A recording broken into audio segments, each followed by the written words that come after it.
You know, I originally wasn't going to make a video on this series after the first episode, but then he appeared. Hello everybody, I am PhenomSage and welcome to another First Impressions video. I know this is kind of late for a First Impressions video, but like I said, I had no intention of making a video on this series, but after watching that second episode, I had to make a video. I had to make a video expressing my thoughts and feelings towards this show, its characters, its story. So let's get into this and do just that. Inuyashiki, or Last Hero Inuyashiki, as you know, was one of my most anticipated series of this season. Unfortunately, I just never got around to covering it because there were too many things coming out. It revolves around two main characters, one being an elderly looking man who is not so elderly, treated horribly by his family, his life is looking down, who recently finds out he has stomach cancer and only has 3 months to live. On the flip side, we have this young man, a Shonen Jump manga fanboy who is also a student, and that's essentially all we know about his character. We don't really know what is motivating him, what is driving him, etc, etc. The story kicks into full gear when our two main characters, Ichiro Inuyashiki and Hiro Shishigami, cross paths and during the night are suddenly turned into these cybernetic machines.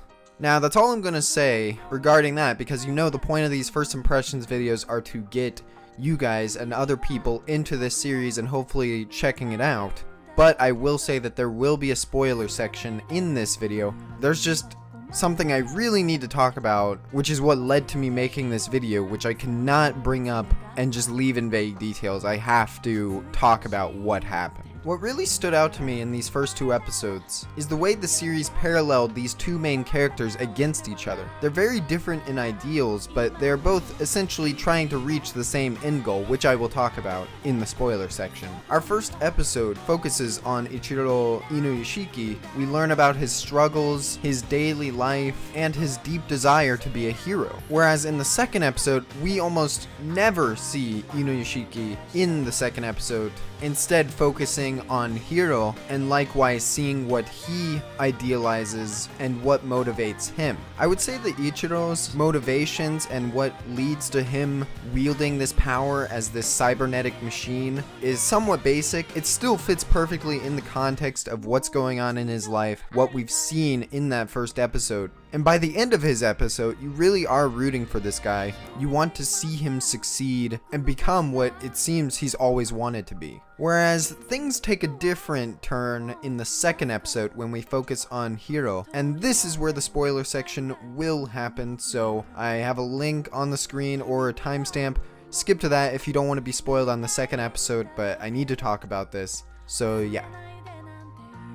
In the second episode, we see Hiro wielding his powers much differently from the way Ichiro wields them. He is very carefree, he's very apathetic, and he straight up kills a random family that he had no connection with. He spins around, randomly picking a house from the ones in front of him, enters, kills every single family member, and that's that. He had no reason to do that, no revenge plot. He did it just because. But this leads to a very interesting parallel between our two main characters at the end of both episodes. At the end of the first episode, we hear Ichiro, after saving a homeless man from these kids that wanted to kill him, he says, "I feel alive."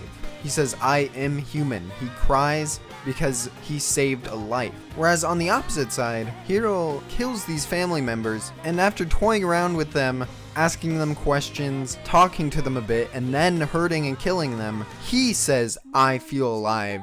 I am alive." I think this is a wonderful dynamic to play on. Have these two characters be so vastly different, but still using their powers for essentially the same reason. Because as far as we know, that's all Hiro wants. He wants to feel alive. That's why he's killing random people. So far, the way they've developed this story and these characters feels like it's going to be taken in really interesting directions. I'm really looking forward to getting more background on Hiro just because I love his character so much. And I don't know if that makes me a psychopath saying that, but I really do enjoy watching his character.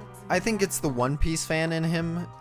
Me and him just naturally resonate together. I would say one of my only complaints I've seen in the first 2 episodes is the way that the CG has been integrated. And I know, me saying that, what? Hoseki no Kuni is my favorite series of this season. Why would I have something against CG? Well, it's different because when you try to integrate CG character models in place of 2D character models that you saw 1 second ago, it can be a little jarring and a little bit weird.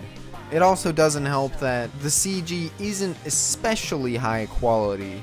It's not terrible, but it's not that Hoseki no Kuni level. There's a scene in the 2nd episode involving a lot of car crashes, and that scene in particular looked very weird, as opposed to the dramatic weight that it should have had that I was slightly feeling while watching that. I feel like would have been better off if that entire sequence was 2D animated. Other than that, the production quality is excellent. Mappa, of course, are masters of their craft. Their 2D animation looks stellar. Even some of the CG integration at times did look good. And the soundtrack, ooh, that soundtrack is damn good. I especially want to make a note on the opening. This might be my favorite opening of this season. It is just so damn good. You have that man with a mission greatness. You have these incredible visuals. It seems like there's a lot of symbolism and things to dissect.